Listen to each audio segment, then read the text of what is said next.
todo mundo, a maioria já sabe, uma pequena história, como é que Jesus chegou até Pilatos, Tá. não é? Então nós vamos falar um pouquinho do contexto da época de Roma, né? Tá certo? Então, que é nos anos 30, para vocês terem uma ideia, porque Jesus, ele nos ensinou tudo que ele deixou na Terra, foi em 3 anos, dos 30 aos 33. Então, nos anos 30, né, depois de Cristo. Então, o Cristo ele foi levado a Ponto Pilatos, que foi nomeado pelo imperador Tibério Cláudio, para exercer uma função de governador daquela província romana, que era a província da Judéia, e aonde ele estava instalado era Jerusalém. Tá ok? Jesus foi levado a Pilatos sob acusações de que estaria infringindo as leis judaicas e de respeitando também os mandamentos e ainda incitando uma revolta política contra o Império Romano. Pilatos sabia que tudo não passava de uma motivação religiosa, um trama religioso. Era uma armadilha ali para pegar ele. Para pegar Jesus. Pilatos percebeu isso, então ele queria conversar com Jesus. Então o governador, que era no caso Pilatos, ele tinha o poder de ordenar a morte de alguém, quem quer que seja. Por isso que os judeus levaram Jesus na presença de Pilatos, né? Então, para que ele fosse julgado e condenado. Porém, antes disso, Pilatos resolve a dialogar com Jesus. Ele quer conhecer esse homem. Quem é esse homem? Que dizem tanto dele, né, que está aqui diante de mim. Então ele conversa com Jesus, né? E isso está registrado no Evangelho de João, capítulo 18, versículo 33, 36 e 37, que é essa conversa. Você quer ler? Vamos ler, acho que... É legal ler para nós essa. Pra gente entender como que essa frase, né, do Onde está essa frase? meu reino não é deste mundo, né? Isso. E estudando aqui o capítulo 2, né, o Evangelho segundo o Espiritismo, é o primeiro item ali no João, capítulo 18, versículo 33, 36 e 37, que Kardec pega esse recorte para ser analisado, né? E diz assim: Pilatos, tornando a entrar no palácio, e tendo feito vir Jesus, disse-lhe: Sois o rei dos judeus? E Jesus lhe respondeu: Meu reino não é deste mundo. Se meu reino fosse deste mundo, minhas gentes teriam combatido para me impedir de cair nas mãos dos judeus. Mas meu reino não é aqui. E Pilatos então disse-lhe: Sois, pois, rei? E Jesus replicou: Vós o dissestes, eu sou rei. Eu não nasci e nem vim a este mundo, senão para testemunhar a verdade. Qualquer que pertença à verdade, escuta minha voz. Interessante, né? Interessante isso. E como é que começou todo esse tema? Nós vamos ver então, meu reino não é deste mundo. Depois ele tem outra frase que ele diz, meu reino ainda não é aqui, que é a terra. Em outras passagens, né? No Evangelho. Nesse mesmo ele fala isso. Nós vamos ver por que ele fala ainda, porque a terra vai se regenerar e vai ficar um mundo onde vai prevalecer o bem, porque hoje, infelizmente, prevalece o mal. Nós temos uma conversa de Jesus com um sacerdote chamado Hanan, pode mostrar para essa aqui, ó. No livro, né? Onde está essa conversa? Está aqui, no livro Boa Nova, que quem trouxe foi o espírito Humberto de Campos e quem psicografou foi Chico Xavier. Não é? Antes de nós falarmos, porque nós espíritas nós não temos uma idolatria por Chico, nós temos uma gratidão muito enorme por Chico, né? E por que tudo que ele faz a psicografia, nós acreditamos piamente. Eu tenho uma conta matemática bem simples que mostra a grandeza da obra de Chico. Interessante. Por que que nós acreditamos no que está aqui, por exemplo? Uma forma matemática. Uma forma matemática. Vamos lá. Chico, de acordo com a FEB, ele psicografou 420 livros. Tá bem? Vamos seguindo o meu raciocínio. Se você lê um livro por semana, você vai ler 52 livros no ano. Certo? Se você divide 420 por 52, você vai dar 8 anos em um mês. Então, se você ler um livro por semana, você vai demorar 8 anos e um mês. 8 anos e um mês, lendo um livro por semana para semana. ler todo. Os 420. Tá. Vai sentindo a grandeza. Mas se você lê 2 livros por mês, Já dobra. já dobra. Porque você lê 4 por mês, você vai 2, dobra, então vai vai para para 16 anos. Mas como nós somos muito ocupados, né, nós vamos ler um livro por mês. Quando muito, né? Quando muito. Aí vai dar o quê? 12 no ano. Certo? Então nós lemos 12 livros por ano. Então, pelas minhas contas, vai dar 36 anos para você ler toda a coleção do Chico. Só do Chico, os 420 livros. Ora, se você vai demorar 36 anos para ler o livro, imagine então psicografar, escrever, editar. Não é? Então veja a grandeza do Chico. Veja a grandeza da obra. Eu tenho 71 anos. Se eu começar a ler hoje, eu vou terminar lá no plano espiritual, com certeza. É nada, você vai até os 120. Né? 36 anos. Então, essa grandeza da obra de Chico, a gente realmente tem que confiar. E é interessante, Gerônimo, você trazer esse aspecto, né? Da grandeza da obra, Isso. porque assim, como você disse, ele psicografou, a gente só vai ler, já é muito mais fácil. Bem mais fácil. E isso nós estamos vendo apenas um aspecto da tarefa dele. Isso, que foi psicografar os livros. Porque se a gente pegar o tanto de carta que ele psicografou, porque algumas cartas viraram livro, mas muitas outras não. Exatamente. Então, quantos atendimentos ele não fez que escapa? Então a minha conta é simples, né? Então ele psicografou os livros, ele escreveu as cartas das mãezinhas, ele atendia as pessoas necessitadas. Se quiser, tem água ali, tá? Atendia as pessoas necessitadas, dando cesta básica, essas coisas todas.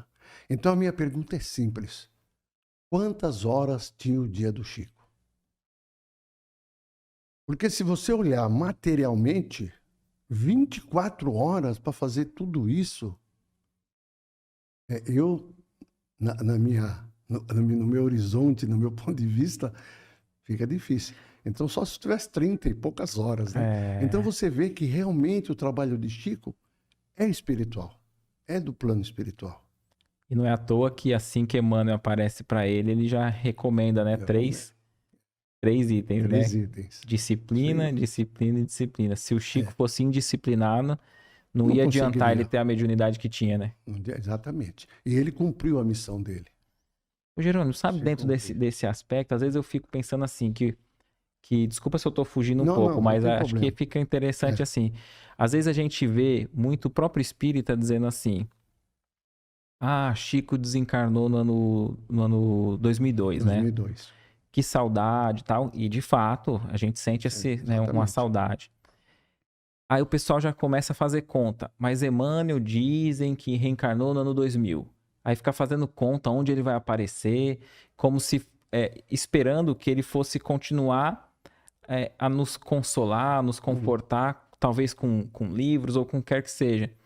E me dá a impressão que a gente ainda fica num estado mental infantil de sempre delegar ao outro a tarefa que nos cabe, né? Exatamente. Porque se eu tenho tanta saudade assim do Chico, eu deveria ler as obras dele, né? Porque assim... Você vai demorar no mínimo 8 anos. Então, eu digo por mim, né? Porque assim, por que querer que o outro continuasse aqui produzindo mais sendo que nós não damos nem conta de consumir o que ele já produziu, Exatamente. né? Não é? Então, assim, Exatamente. quando eu tiver com saudade, eu tô falando pra mim, quando eu tiver com saudade do Chico, querendo, talvez, pô, o que que ele diria, já vem muito material, né?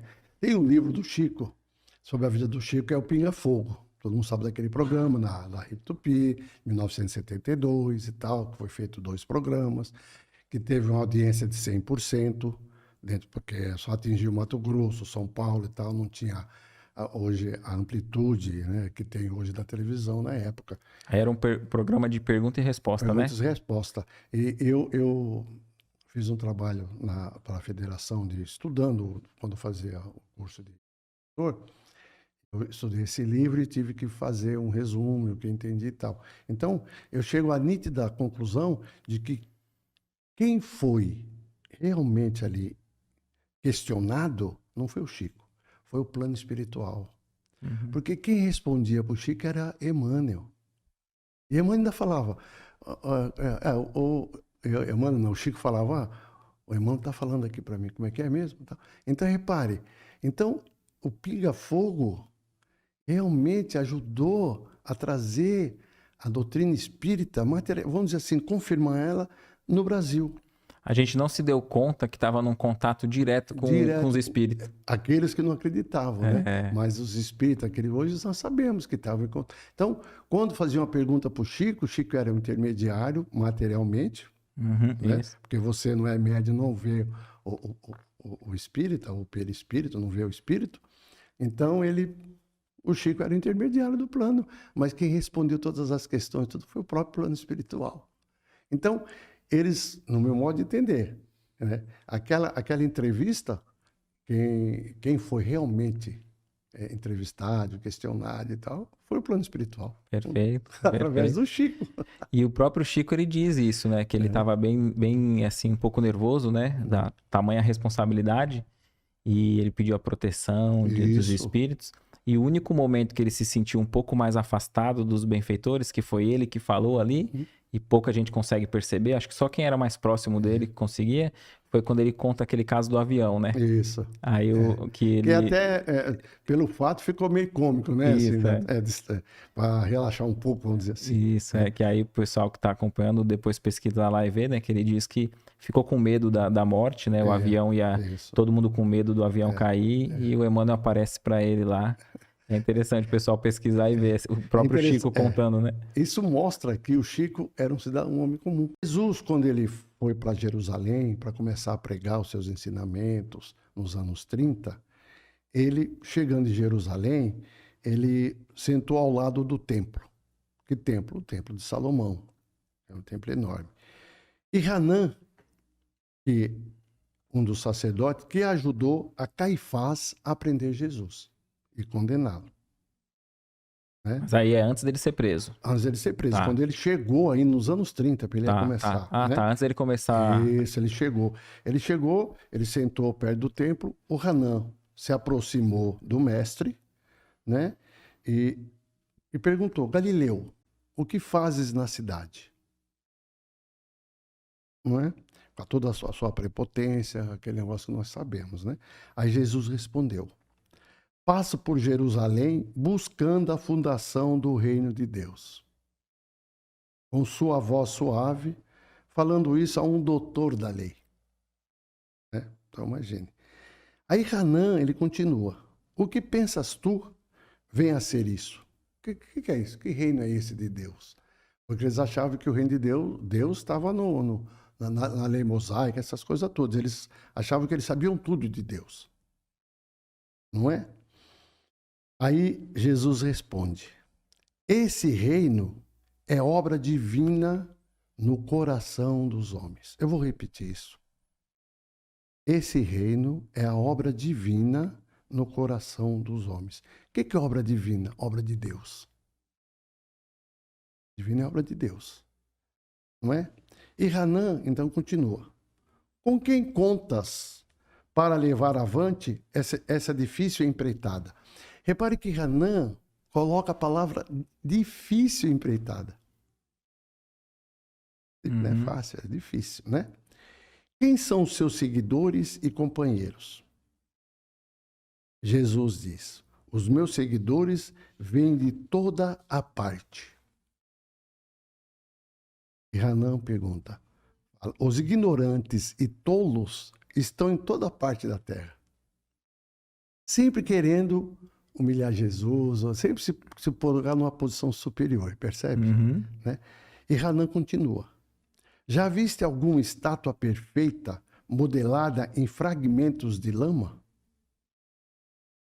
Por que Hanan faz essa pergunta a Jesus? Porque na época, os romanos e os gregos, eles faziam esculturas maravilhosas e eles usavam um mármore chamado mármore de Carrara. É um mármore branco assim, Carrara. Então, ele falou, como é que você vai fazer um... Repare que toda a indagação de Hanan para Jesus está no mundo material. Não há uma E o diminuindo, né? e diminuindo. E não há uma pergunta na parte espiritual, só na parte material. Como é que pretende construir esse reino de Deus? Quem vai te ajudar? Né? Não estou vendo. Aí ele continua. Se você está construindo o reino de Deus, mas você já viu uma estátua feita de barro? Ora, como ele está diante de um templo astronômico, o templo de Salomão, Hanan conhecia aquele templo. Então ele começou a questionar Jesus. Tipo assim, como você vai fazer melhor? Como você vai fazer melhor? E questionando Jesus no reino de Deus como se fosse uma obra. Uhum. Né? Como Exterior. Se fosse exterior, não é? E os judeus não enxergavam o sábio que estava à sua frente. O orgulho não deixava. E nós, quantas vezes deixamos o orgulho nos dominar? Então eu vou fazer aqui um parênteses agora sobre isso. Nós falamos do orgulho dos judeus, tal, e nós? E o nosso orgulho, nosso egoísmo? Por que pedir perdão ou perdoar é difícil? Do orgulho. Por orgulho. Há pessoas, nossos irmãos que estão nos ouvindo, ou nossas irmãs que estão nos ouvindo, ficam anos, dias, meses, anos, sem conversar com o pai, sem conversar com o irmão, sem conversar com a mãe, por uma palavra maldita. Né? E aí ficam sem falar, sem conversar. E aí vai conversar com um amigo e fala assim para mim: Jerônimo, poxa vida, eu estou sem falar com a minha mãe, não sei o que lá, ou meu pai, tal. O que você acha? Falo, vai lá e pede perdão para ela. Pede perdão. Ah, mas não fui eu que errei. Quem foi ele. Ele que vinha pedir perdão para mim. Ora, ele acha que ele é o quê para ele falar aquilo que ele falou para mim? É o que nós ouvimos sempre. Por orgulho não deixa. O orgulho ferido, né? E além de ser o orgulho, a pessoa é infeliz, porque ela quer conviver com aquela pessoa que ela ama. Principalmente quando é um familiar, quando é um irmão, quando é um pai, quando é uma mãe. Não é? Uhum. Quando é o marido, esposa, E a às vezes sogra. vive nesse clima, Por no mesmo orgulho. teto, né? Repare que essas pessoas, nós que temos essa conduta, não estamos com o reino de Deus conosco. É isso que eu quero começar a chegar. Porque nessa questão que você mostra Do orgulho. desse rapaz, como que é o nome dele, que tá com Jesus? Hanan. Pra gente é fácil a gente estar nessa posição já quase julgando, né? E quando você tá contando a história, eu tô falando, meu, que cara ignorante, por que não acolheu Jesus? Que soberba. Que soberba, mas hoje a gente sabe o que Jesus representa. Isso. Então quer dizer que a gente só agiria assim com Jesus? Se a gente sair no dia a dia e for defrontado por alguém que nos aparenta uma inferioridade social, nós não vamos tratá-lo tão bem quanto se ele apresentasse bem alinhado, né? Quantas vezes nós ouvimos ou falamos? Você sabe com quem você está falando, meu filho? Uhum. Vai chamar o seu chefe para me conversar com ele. Você não serve. Ou seja, aquele funcionário que está lhe atendendo com toda a educação, ele não está no seu nível para te atender. Tem que ser uma pessoa superior. Olha isso. Ele não tem condições, não é condições técnicas, é condições de pessoa mesmo. Por orgulho. Não, eu estou acima de você. Por favor, busca alguém superior para me atender. Não é? E aí você tem que, voltando ao caso do perdão, você tem que buscar a pessoa e pedir perdão. Ó, você me perdoe, meu pai, minha mãe, quem for, eu errei por causa disso, tal. Não interessa quem errou. O que interessa é você construir a paz. E aí você conseguiu uma grande vitória. Grande vitória. Qual foi a vitória? Você passou por cima do seu orgulho. Se você pediu perdão, você teve a humildade de pedir o perdão. Olha, eu errei, e pede perdão.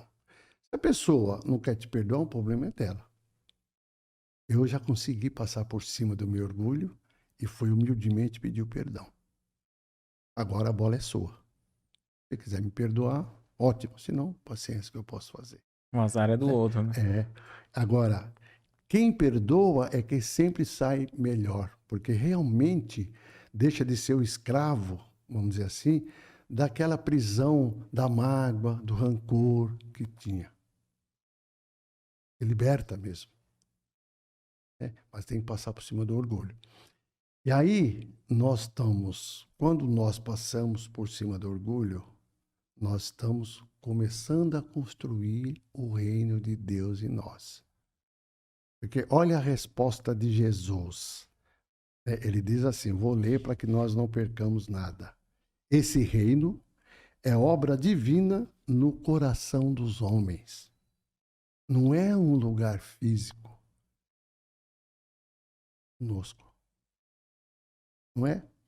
Fazendo esse parênteses, voltando para a conversa, aí Jesus diz assim, não existe nenhum mármore mais puro e mais formoso do que o sentimento. Aí é Jesus falando para ele. Jesus falando para Hanan. Porque Hanan está falando, repare, Hanan está falando sobre da o parte mármore... material, do mármore, da parte matéria só. Né? Jesus então traz a conversa para a parte espiritual.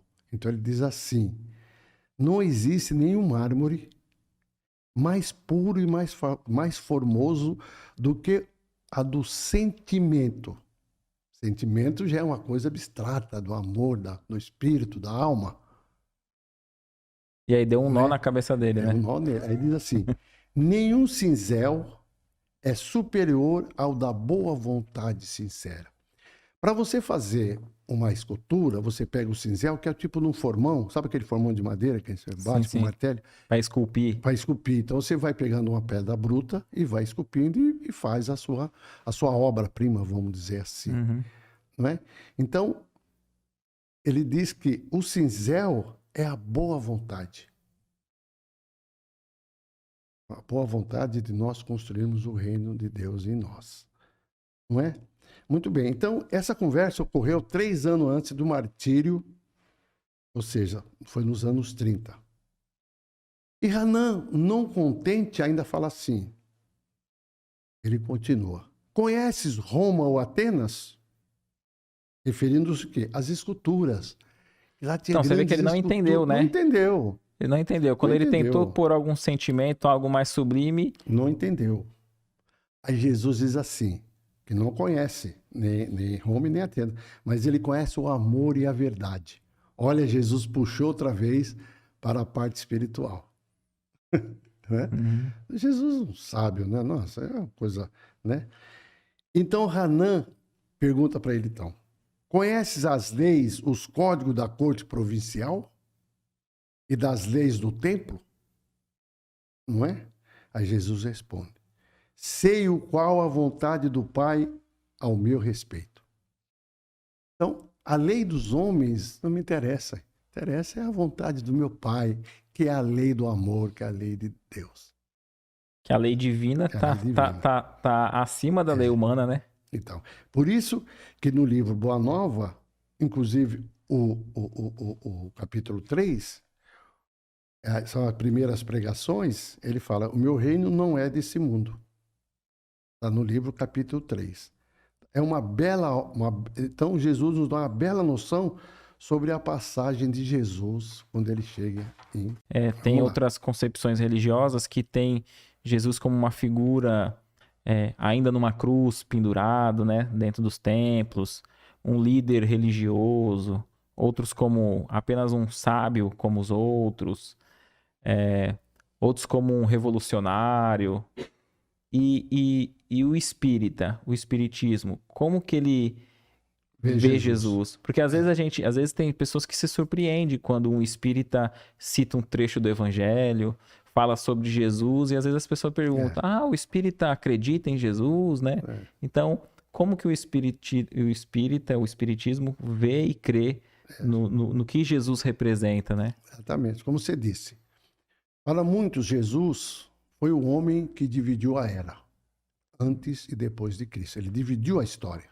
Está dividida. Que já não é um pequeno feito, é um grande feito. Sim, sim. Não é? Então, 4.000 anos antes de Cristo. 2.000 anos depois de Cristo. Então, para os historiadores, ele é um homem que dividiu. Para muitos cristãos, ele é o salvador de almas. Para muitos, ele foi um revolucionário. Como os judeus puseram, então, revolucionário. E para nós espíritas, Jesus é o mestre. E o mestre, ele ensina, ele não faz. Ele ensina. Ele vem nos ensinar o caminho que nos leva à vida futura. O caminho que é a verdade em direção a Deus, nosso Pai, para a nossa evolução espiritual. E ele nos dá a condição de nós evoluirmos por nós mesmos e nós nos salvarmos. E ele não ficou só na teoria, né? Ele exemplificou, né? Exatamente. Ele, além de ensinar, ele exemplificava. Né? Porque vale muito mais um exemplo do que 1000 ensinamentos. Sim, sim. Né? Então, a pergunta é, o que nós espíritas entendemos? Jesus é o nosso mestre. Eu não conheço nenhum professor, mestre, que fez a lição do aluno. Nenhum. Ele corrige. Ele fala, não é assim, é assado, explica e tal. Jesus também. Jesus, ele vem e fala, olha, a porta larga é a porta da perdição. Siga pela porta estreita, que é a porta do amor, é a porta da evolução. Ele vem nos ensinar esse caminho. E ele vem nos dar todos os ensinamentos para que nós possamos nos preparar para essa vida futura. O que é essa vida futura?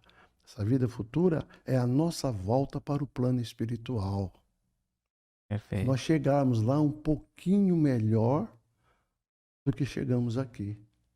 Porque nós reencarnamos na Terra com um objetivo só. Né? Evoluir o nosso espírito. Construir o reino de Deus é viver no bem. Mas, Geraldo, o que é viver no bem? Viver no bem, então vamos lá. Você pega um ônibus lotado, cansado, vem do serviço, lotado, fica em pé, cochilando em pé, cansado. Não é? Aí a pessoa que está na sua frente, ela levanta, ela vai descer. Aí você agradece a Deus pelo lugar, fala, Senhor, muito obrigado por esse lugar. Aí você senta, muito bem, vou descansar. Aí no próximo ponto, sobra uma senhorinha. Aí você olha assim e fala, puxa vida. Vou fingir que estou dormindo. Não. Você tem que levantar, como bom cristão, e dar o lugar para essa senhora. Se você tem o reino de Deus dentro de você, você tem um amor. E você está construindo o reino de Deus no exterior, mostrando para os demais como é que se faz, como é que faz uma caridade, como é que é ser cristão. Você levanta, senhora, por favor, sente aqui. Você sabe que você estava cansado. Né? Como é que nós, então, construímos o reino de Deus em nós? Pelas nossas atitudes, viver no bem. Você vai entrar no elevador, você seja gentil, por favor. Nós gostamos de pessoas gentis, adoramos pessoas educadas, então vamos ser educados, vamos ser gentis. É se colocar no lugar do outro, né? Vamos construir um mundo melhor para nós vivermos. O reino de Deus. Vamos construir o reino de Deus. Né? Se ele está em mim, está dentro de nós, o Jesus que afirmou isso. O reino de Deus é uma obra divina dentro do coração dos homens.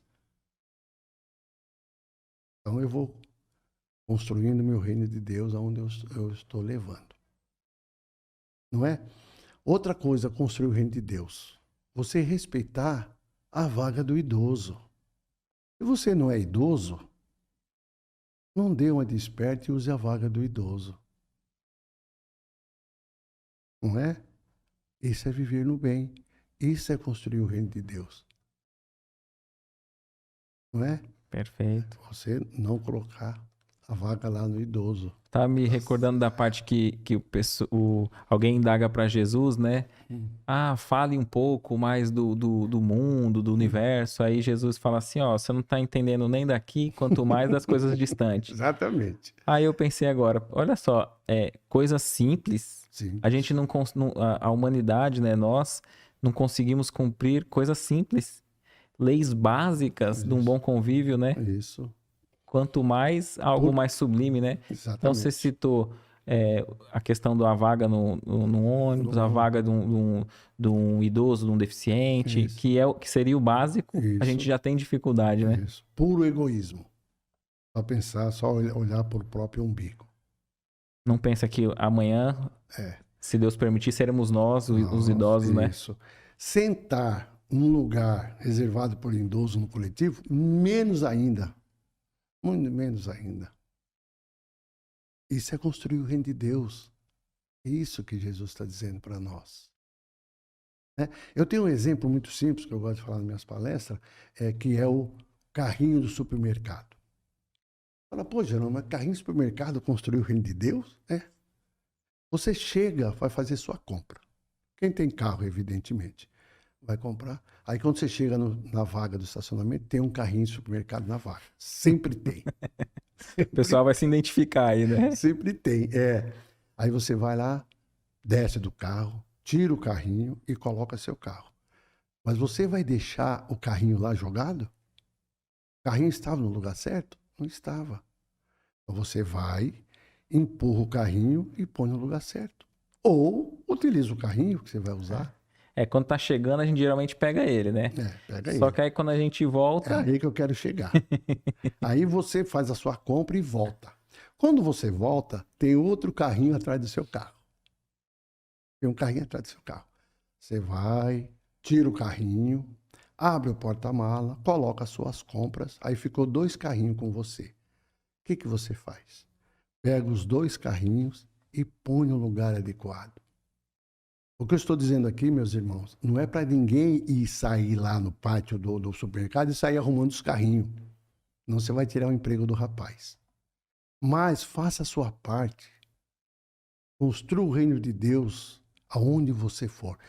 Aonde nós vamos, quando nós temos o reino de Deus dentro de nós, como Jesus disse, que é uma obra divina, você leva um mundo melhor, um mundo mais justo, um mundo de amor. A história do Chico, que ele gostava de fazer feira mais cedo, né? E aí ele ia na feira, aí ele pegava um tomate bom e um tomate amassado e punha na sacolinha. Escolhia um bom e depois escolhia um piorzinho. Aí quem tava com ele falou, Chico, mas pra que pegar o tomate ruim, né? Aqui, ó, quantos bom pra você retirar, né? E colher aqui, pegar da banca. Aí ele falou, mas se eu pegar todos bons, como que vai ficar aquele que só consegue vir ao meio-dia? Teve um rapaz que foi fazer um estágio na Alemanha e ele disse que ele chegou cedo para o escritório, né? E o pátio estava vazio, ele pegou e colocou o carro perto da entrada, que todo brasileiro faz. Aí chegou um amigo dele, do setor, e colocou o carro longe. Colocou o carro longe, aí ele perguntou, mas, você chegou agora, por que você não colocou o carro aqui perto da entrada? Ele falou, não, as entradas perto, deixa para aqueles que chegam mais tarde, atrasado. Né? Então você vê que isso é construir o reino de Deus. Começar a pensar mais no outro. Então veja né? bem, quando você tem a bondade com você, quando você pensa no próximo, quando você tem uma consciência coletiva Perfeito. e não a consciência individual, o reino de Deus está com você e você está levando-o para onde você está. É isso. Então o reino de Deus, Jerônimo, você está dizendo que ele está aqui na terra? Está em você. Você está aqui. Quando você for para o plano espiritual, ele vai estar com você. Não é? Então você leva onde você está, no serviço, no supermercado, no trânsito, onde você está, onde você estiver. Não é? Ah, mas, puxa vida, mas tem pessoas que passam por você, não interessa o outro, interessa você. O reino de Deus é uma obra divina no coração dos homens. Olha que profundeza que tem isso. Não é? Agora, Jesus, quando ele falou isso, ele estava conversando com Pilatos, e ele então estava falando sobre o reino que tinha, porque Pilatos estava falando do reino material, e Jesus falou do reino espiritual. Mesma limitação de Hanan, né? Isso. Então ele queria mostrar para Pilatos que todo aquele poder que ele tinha, quem deu para ele foi César. E o que Jesus tinha foi dado por Deus. Temos aqui, então, a realeza terrestre de uma rainha que ela desencarnou, não é? E ela achou que chegando no plano espiritual ela seria rainha. Por quê? Porque quem coroava os reis, as rainhas, era a igreja, era Deus. Né? Então, isso, ela falou, pô, quando eu chegar lá, eu sorri. Por quê? Porque eu fui coroada por Deus. Né? O pessoal naquela época pensava assim que Deus premiava e castigava, né? Então, não é. olhando uma única existência, aqueles que eram pobres, sofredores, é porque Deus estava querendo assim castigando. Não é. E aqueles que tinham o poder, os costumes ali, acesso a muita coisa, realezas, senadores, é assim, é porque Deus quis assim e eu sou um queridinho, tenho minhas vantagens, mas né? a igreja, para não perder o poder que ela tinha, de domínio, ela que coroava aquele cidadão que se tornaria rei, ou a rainha. Entendi. Entendeu? Então, se o bispo, o sacerdote da época, o papa, não aprovava. Porque a religião tinha poder de Estado, né? Isso, tinha o poder de aceitar aquele, né, o Éder vai ser coroado rei. Aí a igreja vai aprovar ou não. Então, se você fosse aprovado, aí você seria o rei. Repare que a coroa, quem assiste filme, que leu livros, e se tiver algum professor de história e quiser depois falar para nós aqui, trazer um pouquinho mais de informações, nós agradecemos, que coroava o rei de cima para baixo, repare, e sempre quem coroava era a igreja, era um padre, era um bispo, era alguém da igreja. Uhum. Então, Deus está lhe dando esse poder. O poder que você tem é de Deus. E não é isso. Né? Então, essa rainha, que é uma rainha da França, de Havre, né, em 1863, ela chega no plano espiritual, ela fala assim, a ex-rainha, ela inicia dizendo que somente no plano espiritual ela compreendeu a verdade de Jesus nas palavras: meu reino não é deste mundo. Pensava ela que seria recebida no reino dos céus como rainha. Pensamento este coerente com o que se pensava naquela época, porque ela era coroada por Deus, né? A dignidade real era um direito dado por Deus a determinada família. Aquela família que tinha o direito da coroa, porque foi Deus que abençoou aquela família. Por isso que a igreja estava ali. E era tudo uma questão política. Não poder, né, estar sempre do lado do poder. Uhum. Infelizmente, aqui não é criticando nada, é só ver a história. Ver a história. Está na história. Né? Ninguém está aqui, pelo amor de Deus, criticando nenhuma religião. Nenhuma religião, nada. Está apenas falando sobre a história. Não é? Surpreendeu-se, pois, ao despertar no plano espiritual, não ter levado consigo a sua realeza.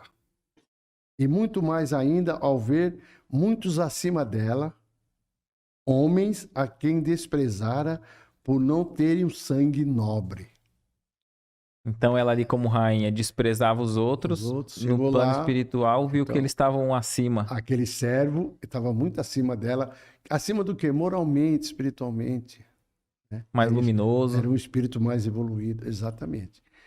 E deve ter então compreendido que os chamados direitos divinos que dava à classe nobre todos os privilégios e o poder sobre os demais era uma invenção humana para legalizar a posse do poder terreno.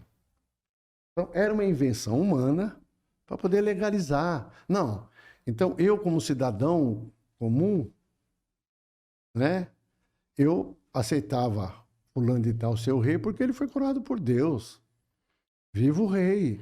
Vida longa ao rei. Mais recente ainda tinha ali ainda a infalibilidade, né? Infalível, os papas, né? Como se o papa fosse infalível também, né? Então você vê que a rainha, ela veio contar para nós a experiência dela após a morte. Isso está no final do capítulo, tá, gente? Quem quiser ver o capítulo 2, item 8, está no final lá. No Evangelho segundo o Espiritismo. Evangelho segundo o Espiritismo. Então ela traz por via mediúnica ali, e o Allan Kardec seleciona esse relato e colocou no livro. Lá, item 8. Né? Então ela vê que Deus não privilegia nenhum dos seus filhos, né? Dando a todos experiências através das quais devem desenvolver. Então, ou seja, nós somos todos iguais perante a Deus, e somos. A doutrina espírita, ela tem 3 pilares, né? Que é a filosofia, o livro dos Espíritos, a ciência, que é o livro dos médios, e a religião, que é o Evangelho segundo o Espiritismo. Repare que os dois, a filosofia e a ciência, pode haver alteração. Pode haver, porque a ciência evolui, o homem pensa diferente de hoje, não é? Tá certo? Apesar de toda a influência de Sócrates e Platão, essas coisas todas, o homem já pensa diferente hoje, mas a religião nunca vai mudar. Por quê? Porque ela é a moral de Jesus. Ela é baseada na moral de Jesus. E a moral de Jesus, ela é universal. Ela não é terrestre, não é da terra. Ela é universal, do universo. E Jesus, quando ele veio, ele trouxe para nós esse Deus universal também. Não é aquele Deus tribal. Excelente. Tá, até mesmo a psicologia já é algo mais recente, né? Na humanidade. E tem um livro, o autor acho que é Mark, o nome é Jesus, o maior psicólogo que já existiu. Então você vê que até o psicólogo, analisando as falas e a postura de Jesus, é uma terapêutica que está de acordo com o que a gente conhece hoje. Exatamente. E você vê que nada cai por terra, né? Tanto Jesus quanto os ensinos de Kardec, né? A gente evoluiu tecnologia, aprendizado, psicologia, e não tem uma fala no aspecto moral que a gente vai discutir com alguém que possa até ser ateu, né? A gente pode discutir os milagres e analisar por outros ângulos. Agora, o aspecto moral, né? Não tem o que discutir. E mais, repare quando ele fala que a verdade, quem tem a verdade, qual é a verdade? A verdade é o Evangelho de Jesus, são seus ensinamentos. Repare que quando você caminha pela verdade de Jesus, né, você está construindo um mundo melhor. Ali ele fala no final da frase com Pilatos, né? Eu vim testemunhar a verdade. A verdade, isso. Ele não nem falou nem ensinar. Quer dizer, ele veio testemunhar. Falo brincando que quando eu estava indo fazer uma palestra e a pessoa me fechou, né? Estava com meu filho, fechou. Aí eu ia xingar a pessoa e tal, né? Meu filho falou, pô, pai, você vai falar isso? E se for a pessoa que está indo vir assistir a sua palestra, como é que você vai ficar? É desmoralizado, né? Vai ficar desmoralizado. Então você vê que até você estudando a doutrina, né, nós temos esse compromisso. Quem estuda a doutrina, que procura ser espírita, procura ser cristão, cristão é você procurar praticar na sua vida, nas suas ações, no seu dia a dia, os ensinamentos de Jesus. É isso. E aqueles que dizem assim, Jerônimo, a gente vê muito hoje o pessoal estressado, né? Com dificuldades de convivência. E aí eu vejo muito pessoal falando assim, eu prefiro viver com os animais, tô cansado do ser humano que só me causa mal-estar, Ingratidão. ingratidão, decepções. E aí muitos falam assim, eu tenho o sonho de viver afastado, longe. Tem até uma palavra correta, né? O Ermitão. ermitão. É, a pessoa fazendo isso, se afastando dos problemas do mundo, ela tá indo pro caminho certo de ter esse reino, de conquistar esse reino? Não, não. Porque assim, se nós pegarmos os ensinamentos de Jesus, que é o maior mandamento, amarás seu Deus de todo o seu coração, de todo o seu entendimento. E amarás o próximo como a si mesmo. Nós vivemos em sociedade, nós nascemos numa célula social que é a família. E a família, ela é uma instituição divina, criada por Deus. Repare que na família, o egoísmo, ele não pode existir. A família já elimina o egoísmo. Uma das primeiras imperfeições, ou seja, porque na família só cabe a fraternidade. Não cabe o eu, só cabe o nós. Cabe o nós. Por quê? Porque é um ajudando o outro. E na sociedade é assim também. Nós só vamos evoluindo. Eu falo assim, até um termo meu que eu digo assim: para você chegar até Deus, o seu pedágio é o próximo. Você não chega até Deus se você não passar pelo próximo. Né? Se você, apesar de todos os problemas que você tem, você trabalhando como colaborador, ajudando o próximo, então quando você ajuda o próximo na dor que ele tem, no problema que ele tem, você se sente feliz. E aquele seu problema parece que já resolveu, ou ele fica menos pesado, vamos dizer assim. Porque você fala assim, pô, eu estou reclamando de eu dei uma topada ali e machuquei a minha unha do meu dedão. E fica xingando, revoltado e tal. E aí fica sabendo que um amigo amputou o pé, por exemplo. Está reclamando do quê? Né? Então ele vai visitar o amigo, dá todo o amor dele, olha o próximo aí. Se ele estiver sozinho lá no mato, ele vai ajudar quem? Nem a si próprio. Então ele não vai evoluir, ele não vai conseguir evoluir o seu espírito, que é através da caridade. Por quê? Porque a caridade é o amor em ação. Né? Não existe a caridade sem obra. E essa obra é você realmente viver no bem e praticar o bem. E o bem que eu digo não é só você doar a cesta básica ou tirar uma moeda ou isso e aquilo. Não. É você realmente ajudar o próximo com seus exemplos também. Como eu acabei de falar agora há pouco, viver no bem. É isso que é viver no bem. Não é? É óbvio que você ajudando o próximo no que for necessário. Não No é? que tiver ao nosso O alcance, que né? tiver ao nosso alcance. Nós podemos ajudar o próximo com perfeição, apesar da nossa imperfeição. Podemos ajudar Perfeito. muito próximo, apesar de toda a nossa imperfeição.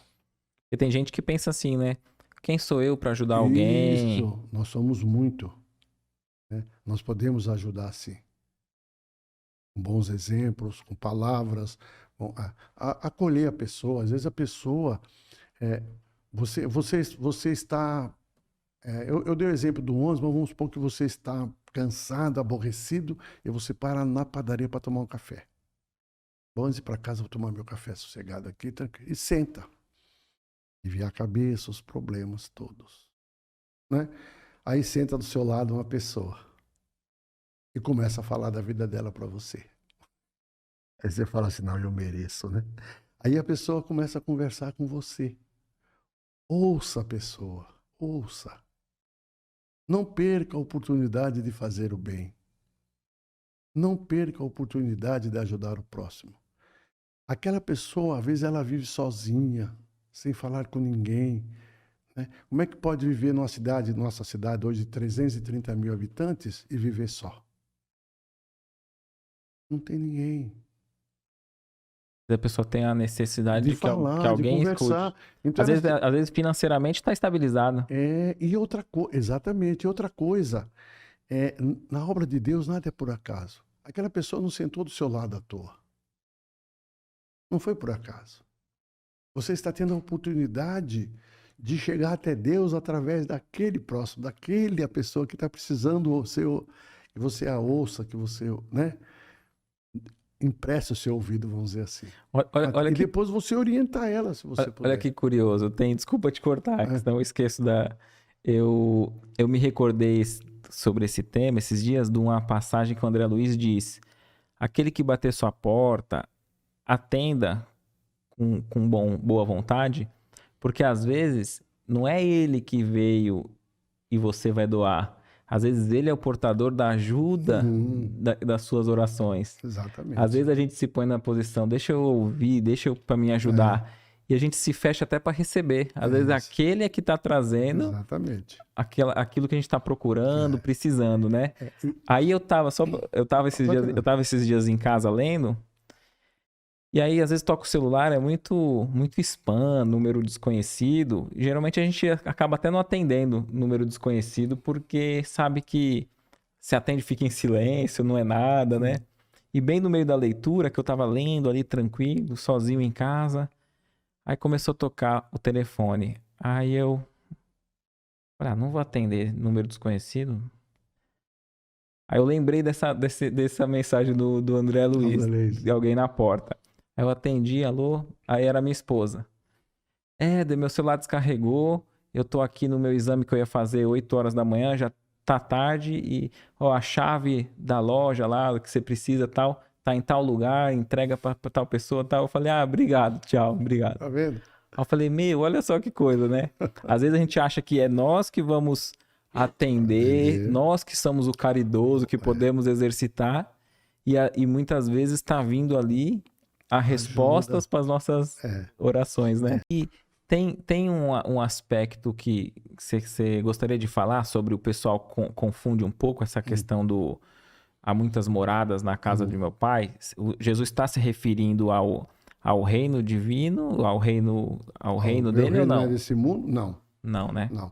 Jesus, quando ele fala muitas moradas na casa do Pai, ele está falando realmente desse universo nosso, que há muitas moradas na casa do Pai. E uma das moradas é a Terra. Pode ser vida em outros planetas E mesmo. há vida em outros planetas. Nós sabemos que há vida, por exemplo, em Júpiter, Marte, Vênus. Isso no nosso sistema solar, né? Então, quem vive em Júpiter é Beethoven, a mãe do Chico. Isso quem trouxe informação para nós, o Chico que trouxe, que a mãe dele trouxe, que vive em Júpiter, né? É evidente que a vida, a massa corpórea é diferente, nossa, né? Ela é bem mais Se a gente rarefeita. conseguisse lá analisar, não é igual nós somos aqui. Não é o nosso, a densidade não é a nossa Certo. aqui, a densidade, né? Então aí, há muitas moradas da casa do Pai, é que Jesus ele estava se despedindo dos apóstolos. Então ele diz: não turbe o vosso coração, porque eu vou para o lugar, reservar o lugar para vocês e tal. Quando eu voltar, vocês vão estar comigo. E por quê? Porque há muitas moradas da casa do meu pai. É um desses lugares, vamos dizer assim. Isso não é o reino de Deus Ah, que ele se refere, né? Esse é um lugar físico mesmo, que é esse universo, que é esse planeta que nós sabemos todo aí. Então, se o espírito evolui, e há espíritos bons, há lugares bons para esse espírito viver. Porque assim, vamos raciocinar uma coisa, eu trouxe aqui, vamos fazer uma coisa assim, um raciocínio lógico, né? O individual, que somos nós, influenciamos o coletivo. certo. Ou seja, nós estudando a parte intelectual ou a parte moral, religiosa, o que for, as nossas ações, como nós vivemos, nós influenciamos aqueles que nos cercam. Família, trabalho, os amigos, nós influenciamos. Certo? Perfeito. Muito bem. E o coletivo também influencia o individual. Ou seja, nós vivemos para o coletivo e o coletivo vive para o individual. Né? Evidentemente que a pessoa que já tem um certo esclarecimento, uma certa coisa, ela filtra aquilo que é bom da sociedade, o que é ruim ela não pega. Não é? Por isso que o espírito não retrocede. Não Se a retrocede. gente já adquiriu Uma evolução uma certa moral, ela evolução, continua. Continua. mesmo Então, que a gente assim, viver ali no meio de pessoas malfeitores, a gente vai ter a isso, resistência até aquele grau que a exatamente. gente já conquistou. Se há espíritos bons, há espíritos de luz, há espíritos evoluídos, há espíritos imperfeitos como nós, então há também mundo para esses espíritos.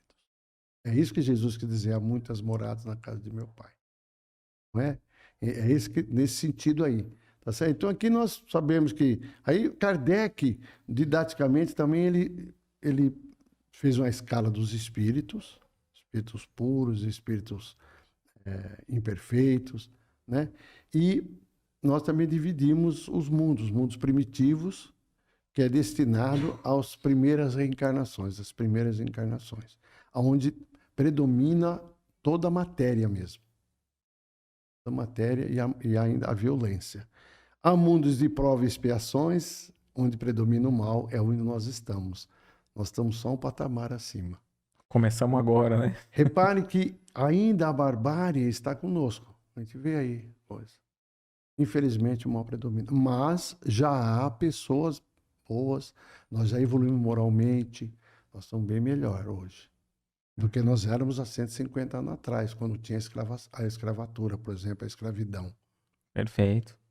Não é? Então nós vemos hoje. Porque às vezes a gente que tem um olhar pessimista achando que está tudo há os requisitos piorando. ainda de preconceito, há os requisitos muito, porque ainda há pessoas que precisam evoluir. Há no nosso meio espíritos ainda um pouquinho atrasados, né? Que tem uma visão mais materialista, tem uma visão obtusa, vamos dizer assim, que não Imediatista. imediatista, não procura abrir a mente. O que faz a filosofia para nós na doutrina espírita é isso, é abrir a nossa mente. Coisas boas para as coisas novas, para o que for. E ao mundo de regeneração é que nós estamos caminhando, aonde o bem predomina. Ainda vai existir mal? Vai. Ainda vai ter espíritos que vão para lá para aprender? Vão. Mas um bem predomina. Né? Se você pegar uma família grande, é você, seu pai, sua mãe, 5, 6, 10 irmãos. E no meio daqueles 10 irmãos, você tem aquele que sempre é a ovelha negra, ou tal, né? Repare que os pais vão pegar o irmão e vão falar assim, por que você não faz igual ao seu irmão tal? Vê como ele estuda. Vê. Então, você repare que o ambiente que está do bem não deixa aquele fazer o mal. Então, é mais ou menos o nosso planeta de regeneração. Fazer o correto, mesmo que ninguém esteja vendo, isso é praticar o bem? Com certeza. Com certeza. Porque você não está fazendo o bem para mostrar para alguém. Você está fazendo bem porque o reino de Deus está com você. Né? Então você está praticando para a construção de um mundo melhor. Nós não fazemos o bem como se fosse um teatro, para que alguém aplaudisse a sua boa ação. Não é isso que nós estamos falando. Você tem que fazer o bem sempre, onde você estiver. E esse bem são as coisas simples que eu acabei de falar aqui. Né? Um bom dia. Né? Você chega no seu trabalho e você fala bom dia. Eu tenho uma resposta que eu falo, quando eu dou aula na classe, o pessoal gosta, eu falo assim, como é que nós passamos a semana? Eu falo assim, maravilhosamente bem. Só essa palavra, maravilhosamente, você cria um clima, uma vibração tão boa que as pessoas já ficam, né? Já entram na sua vibração, mesmo que ela esteja um pouco chateada. Então, o modo de você chegar a falar bom dia, boa tarde, como é que vai, tudo bem? Perguntar pela pessoa, você chega para a pessoa e fala assim, bom dia, como é que vai, tudo bem, tudo bem? Como é que está a família? Pergunte para qualquer um você vê. Como a pessoa fica... Isso, né? Porque tocou na família, é impressionante como desarma aquela pessoa se ela não está bem. Perfeito. Desarma. Né? São coisas simples. Né? Então é isso. Então faça mesmo que você não tenha ninguém. Não... Como fazer o bem para aquele que não aceita a ajuda? Bem, é assim, vamos lá. A pessoa está num buraco. Aí você quer tirá-la. Ela tem que estender a mão para você pegar na mão dela e puxar. Se ela não estender a mão, como é que você vai fazer para tirá-la? Não vai entrar lá dentro. Você não vai entrar, você não tem como, né? Evidentemente que a pessoa quer ajudar. Agora, uma coisa é muito importante: persista, sem ser chata. Certo. Sempre que você vê a pessoa, você conversa, vê, procura ajudá-la e tal, né? Porque assim, às vezes é o momento da pessoa. A pessoa está tão magoada, né, por causa de uma ingratidão, o que for, que ela pega e fica, fala, ah, não. Quer ver um exemplo? Vou dar bem simples assim. Tem uma senhora que quer atravessar a rua. Você, na sua bondade, você percebe que a pessoa quer atravessar a rua. Então, antes de você auxiliar, você pergunta se ela quer ajuda. Ela pode não querer. Pergunta, a senhora quer ajuda para atravessar a rua? Sabe por quê? Porque se você chega lá pegando pelo braço a senhora e atravessa ela a rua, ela desce do meio-fio, põe o pé e você já vai empurrando ela para atravessando a rua com ela, pega pelo braço. Aí ela chega para você e fala assim: pô, meu filho, você estragou o meu dia. Eu vim ensaiando para atravessar essa rua sozinha faz 1 ano e você me estragou. Quando eu ia atravessar, você veio. Eu quero atravessar sozinha, sem ajuda. Percebe? E aí você fica chateado e fala: não ajudo mais ninguém. Por isso que eu não ajudo. Além de querer ajudar, ainda a pessoa ainda é mal agradecida. Isso. Quem falou que ela queria, né? Quem falou que ela queria ajuda? Então pergunte se ela quer ajuda. Se ela não quer, porque às vezes ela quer vencer sozinha o problema. E é interessante que uma análise de Jesus, né? De todos que ele curou, quer dizer, chegava a pessoa cega ali. Tá óbvio o que a pessoa quer, né? Mas Jesus sempre perguntou: o que quer que eu faça? Né? Não é curioso? Ele não poderia já chegar e falar assim: ô meu, você quer que eu cure a sua visão e tal? Porque a busca da melhora tem que partir também daquele que está necessitado, exatamente. né? No caso da resposta da minha irmã aí, não desista dessa pessoa. Nem da ajuda. Né? Então não desista também. Não é assim, ela não quer ajuda? Não, não é assim. Né? Porque eu vou dar um exemplo mais simples também. Você passa todo dia pela mesma rua e vê a mesma senhora. Uhum. Ela tá lá. Aí você fala assim: e aí, senhora, a senhora quer ajuda hoje? Ah, hoje eu quero. Isso. Ah, hoje não. E você passa todo dia, oferece Vai ajuda. lá, estimula, ó. Continua. Você vai conseguir. Isso, é igual essa. Então, você ouvir a pessoa e estimular é uma ajuda. Né? Perfeito. Então, não desista da sua amiga. Fazer o bem pensando no depois, né? É correta essa atitude? Talvez é na questão da recompensa, né? Isso. Fazer o bem já pensando na recompensa. Como que... Fazer o bem pensando na recompensa, você não está evoluindo o seu espírito. Porque você já vai ter a sua recompensa. Né? Está no Evangelho segundo o Espiritismo, fala: você já teve a sua paga. Você não vai ter a paga no plano espiritual. Você espera. Agora, é evidentemente que nós sempre esperamos. Então, assim, quando nós ajudamos alguém a fazer o bem, porque repare que o bem que todo mundo está falando é sempre na ajuda. Uhum. Né? Ninguém percebe o bem de você ser gentil e deixar a pessoa entrar no elevador na sua frente. Repare que fazer o bem está sempre ligado em ajudar alguém. E não é sempre assim. Você colocar o carrinho de compra no lugar é fazer o bem. Você não está ajudando ninguém. Você está construindo um mundo melhor para viver. Perfeito. Sua atitude. Não é? Que é o correto fazer. E o bem já é um esforço de se tornar melhor, né? Melhor ainda. Agora, se você... quando nós fazemos o bem esperando um obrigado, como você disse agora há pouco, é por isso que nós sofremos com a ingratidão. O que é ingratidão? é aquilo que nós esperamos como resposta. Muito obrigado. Ou você foi meu amigo e tal. E a pessoa não fala nada, aí você fala, você viu, eu ajudei aquele cara, que cara ingrato. É muito ingrato.